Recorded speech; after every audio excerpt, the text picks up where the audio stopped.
कहा खाना खा ले तो जा, कहा नहीं कहा अरे यार खाना हमारे यहाँ बना बया हुआ, हरकत है नहीं मानत है, चला गया। यहाँ पे जितने लोग आए अभी तक, अगर 10-10 रुपए भी देते ना तो कम से कम अब तक 2-3-4 लाख रुपए इकट्ठा हो गया। इन बच्चों का नहीं कुछ तो हो जाता, इनकी आर्थिक मदद हो जाती, लेकिन अभी तक कोई 1 रुपए नहीं दे गया। या तो आप स्वयं आर्थिक मदद करके गए करेंगे तब तो। अब आने जाने के लिए तो आप आ रहे हैं, आगे चले जा रहे हैं, आप बोल के बड़ी बड़ी बातें करके चले जा रहे हैं, तो ऐसा थोड़ी होता है। जो आ रही हैं पार्टियां सारे आ रहे हैं, वादे तो बड़े बड़े करके चले जा रहे हैं, लेकिन अभी तक हमें कोई मुआवजा मिला नहीं अभी तक। उत्तर प्रदेश का प्रयागराज, जहाँ के इसौटा गांव में इस समय काफी चर्चाएं चल रही हैं। इसौटा गांव इस समय पूरे देश में चर्चा का विषय बना हुआ है और कारण होता है एक व्यक्ति को जलाकर मारा जाना। बताया जा रहा है कि व्यक्ति को घर से बुलाया जाता है गेहूं का बोझ बंधवाने के लिए, उसको ढुआने के लिए, और उसके बाद उसकी हत्या हो जाती है और शव को जला दिया जाता है। और उसके बाद से पूरे क्षेत्र में, साथ ही साथ पूरे प्रदेश में और देश में इस बात की चर्चा चल रही है। राजनीतिक सरगर्मियां भी इस बात को लेकर तेज हो गई हैं। इसी बीच हम आ गए हैं इसी गांव में जहां की घटना है, और वो घर जहां के परिजन अभी भी यहाँ पर उम्मीद लगाए बैठे हुए हैं कि उनके साथ जल्द ही न्याय होगा। आइए यहाँ पर मिलते हैं इनके परिजनों से और जानने की कोशिश करते हैं कि आखिर उस दिन ये जो घटना हुई, ये घटना क्या थी, कैसे थी, और इस घटना के पीछे वजह क्या थी। हमारे बगल में, हमारे साथ में इसी परिवार के एक व्यक्ति बैठे हुए हैं जो कि रिश्ते में मृतक के भाई लगते हैं।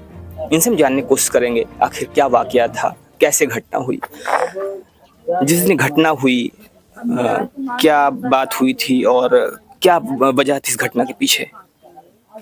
अब घटना के पीछे तो वजह सर पहले की पुरानी थोड़ा बहुत बात झगड़ा हुआ था, तो वो समझौता हो गया था, कुछ नहीं था। अब ये थोड़ी पता था कि अभी इनके अंदर जो है ये बदला लेने की भावना भी है।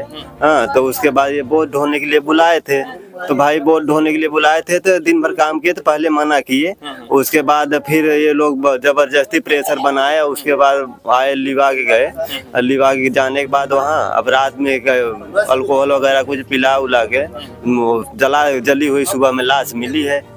आप कह रहे हैं कि छोटा मोटा झगड़ा हुआ था, किस बात को लेकर झगड़ा हुआ था और कब की बात है ये? अब ये 1-2 साल हो गया। थोड़ा बहुत ऐसे हुआ था। वो थोड़ा पीने टक्कर का आदमी था, जो ठट्टल है, वो पीता उता, वो झगड़ा तो हमेशा गांव में करता ही रहता। अभी जब से आया है तब से कम से कम 5-6 जगह तो मार दंगा कर चुका है। हाँ, वो सारा दिन पिएगा, आएगा, जो जमीन वगैरह बेचेगा, पिए खाएगा, मार दंगा कर लेगा, तभी वो यहाँ जाएगा। माँ किसी से ज्यादा हो जाएगी तो 2-3 महीने के लिए बाहर जाएगा, फिर आएगा, तो फिर यही काम ही है।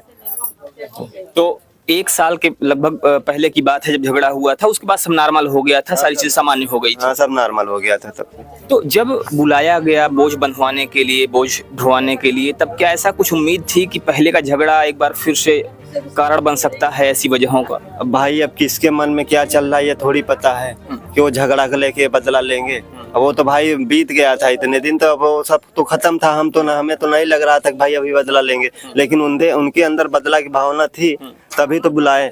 बुलाने के बाद वहाँ शाम को बुलाने के बाद वहाँ जला के, वहाँ मारने के बाद मार के जला दिए, वहाँ बॉडी पड़ी हुई मिली, तो उनके अंदर बदला की भावना थी तभी तो। 1 साल पहले के लगभग की बात है जब झगड़ा हुआ था, लेकिन परिवार ने सोचा कि झगड़ा सामान्य था, आपस में फिर से मेलजोल हो गया था और किसी को उम्मीद नहीं थी कि ऐसी घटनाएं हो सकती हैं। ये घटना होने के बाद शासन प्रशासन की तरफ जो कार्यवाही हुई, उस कार्यवाही से कितना संतुष्ट हैं? शासन प्रशासन जो है देखिए सब कार्रवाई कर रही है। शासन प्रशासन से हमें कोई ये नहीं है कि नहीं कर रही है, अपने तरफ से पूरी कोशिश में लगी हुई है। सारे लोगों को शाम तक में सबको अरेस्ट कर लिया गया था, उसके बाद सबको रिमांड में लेके सेंटर भेज दिया गया है। जो आरोपी थे उनको भेज दिया। प्रशासन जो है अपने उसमें लगी हुई है, अपना काम कर रही है। ऐसा नहीं प्रशासन नहीं कर रही, बैठी हुई नहीं है, पूरी मदद कर रही है हमारी। तो प्रशासन की तरफ से पूरी मदद हो रही है। प्रशासन ने दोषियों को भी अरेस्ट कर लिया है। 8 लोगों के अरेस्ट होने की बात सामने आई है और परिवार का कहना है कि शासन प्रशासन से कोई हमें नाराजगी नहीं है, शिकायत नहीं है।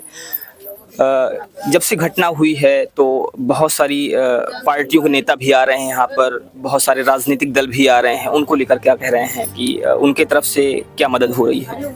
जो आ रही हैं पार्टियां सारे आ रहे हैं, वादे तो बड़े बड़े करके चले जा रहे हैं, लेकिन अभी तक हमें कोई मुआवजा मिला नहीं अभी तक। और ये पीड़ित परिवार को जब कोई मुआवजा नहीं मिला है तो इनको तो देखिए दिलासा की आवश्यकता नहीं है, इन्हें तो पैसे की आवश्यकता है, इनकी आर्थिक मदद की आवश्यकता है। इनकी आर्थिक मदद हो, इनको घर चाहिए, पढ़ाई की इनकी व्यवस्था हो, इनको रहने के लिए ज़मीन चाहिए, इनकी सुरक्षा चाहिए, ये सब अगर इनको उपलब्ध हो तब तो माने कि आप आए हैं, आप कुछ करके गए भाई, या तो आप स्वयं आर्थिक मदद करके गए करेंगे तब तो। अब आने जाने के लिए तो आप आ रहे हैं, आगे चले जा रहे हैं, बोल के बड़ी बड़ी बातें करके चले जा रहे हैं, तो ऐसा थोड़ी होता है। मतलब जो भी लोग आ रहे हैं सिर्फ आके बातें कर रहे हैं, ऊपरी तौर पर सांत्वना देने की बात कर रहे हैं, लेकिन अभी तक सांत्वना के अलावा कुछ अगर आर्थिक मदद की बात की जाए तो हुई नहीं है। आर्थिक मदद अभी तक कोई नहीं कर गया है, जबकि यहाँ पे जितने लोग आए अभी तक अगर 10-10 रुपए भी देते ना तो कम से कम अब तक 2-3-4 लाख रुपए इकट्ठा हो गया। इन बच्चों का नहीं कुछ तो हो जाता है, इनकी आर्थिक मदद हो जाती है, लेकिन अभी तक कोई 1 रुपए नहीं दे गया है। अच्छा, परिवार में जो देवी शंकर की मौत होती है तो उनके परिवार में कौन कौन लोग हैं वर्तमान में? इस समय उनके घर में देवी शंकर की जो एक लड़की 2 लड़के हैं और माता पिता हैं बूढ़े, बस यही लोग, अकेला घर का वारिस था। कमाने वाला उनके अलावा कोई और था नहीं? नहीं, देवी शंकर ही केवल था कमाने वाला, और कोई नहीं था।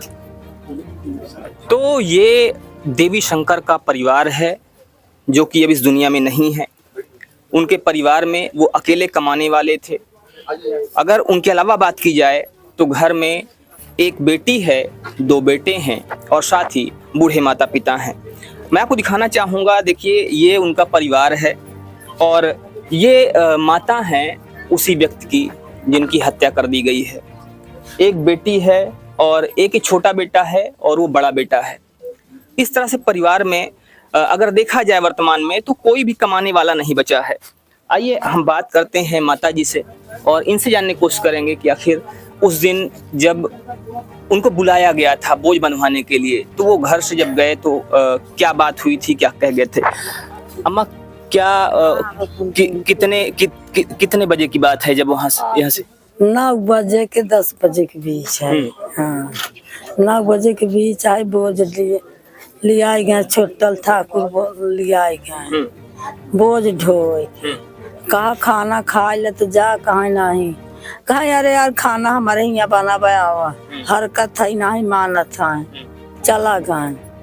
अच्छा, पहले भी झगड़ा उगड़ा हुआ था इस साल 1.5 साल पहले कभी उनसे? अब हम भैया बता ही नहीं पाओ, हम जानते ही नहीं है। अच्छा, अब ऐसे कुछ हमका मालूम झगड़ा पैर ओसे कतौ जात होता था, संभाल रहा कि बोला था, तब का जानता है कि हमारे संगे खा। जो आपके बेटा थे देवी शंकर, क्या करते थे वो? कुछ न कमात खाता ये, जैसे कहते तोहरे लाग उनके लाग कमाई के अपन लड़का जियाते हैं। ये बाजा जब बजाते रहे तब लगन सगन बचावत रहे, और परसों को लगन कालो को लगन वो है ना तक के जाए। तो वो बाजा बजाते थे, मजदूरी भी करते थे और इस तरह से अपने परिवार का भरण पोषण करते थे। लेकिन ये जो घटना हुई, इस घटना के बाद से पूरा परिवार भी सदमे में है और साथ ही साथ पूरा जो गांव है, पूरा क्षेत्र और साथ ही साथ पूरा देश इस समय पूरा इनके इस दुख से दुखी है। और साथ ही साथ लोग इस बात की चर्चा कर रहे हैं कि ये जो घटना हुई है ये अत्यंत ही अमानवीय है और ऐसी घटनाएं नहीं होना चाहिए था। फिलहाल हम यहाँ इस गांव में आए हुए हैं जहाँ पर इस समय लोगों का भारी हुजूम है। लोग यहाँ पर अपने अपने ढंग से इस बात की चर्चा कर रहे हैं और साथ ही साथ इस बात की मांग कर रहे हैं कि परिवार के साथ न्याय होना चाहिए। बने रहिए हमारे साथ खबरों अपडेट के लिए। जय हिंद।